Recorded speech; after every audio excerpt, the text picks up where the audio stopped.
काय सांगाल आज तुम्ही भाजपमधून शिवसेनेमध्ये प्रवेश केला, या प्रवेशापाठीमागची काय कारण आहे? आज मी भाजप सोडून शिवसेनेमध्ये प्रवेश करतोय.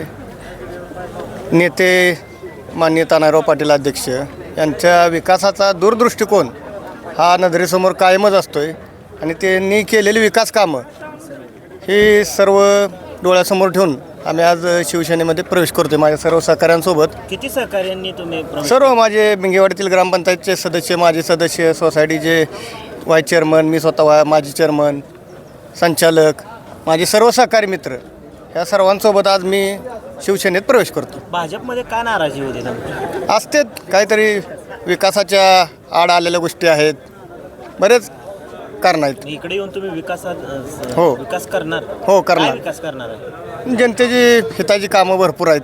बरं. हे सर्व कामे आम्ही पार पाडू अध्यक्षांच्या माध्यमातून. रस्ते, गटार, पाणी, रस्ते, स्वच्छता, गटार हे सोडून दुसरं काय विकास करणार? भरपूर विकास काम आहेत अजून बरं. आमच्या प्रभागात भरपूर प्रलंबित कामे आहेत. सर्व कामांना आम्हाला अध्यक्षांनी शब्द दिला, शिवसेनेत द्या, तुमचे सर्व आम्ही कामे करून देऊ. त्या दृष्टिकोनातून आम्ही आलेलो आहे.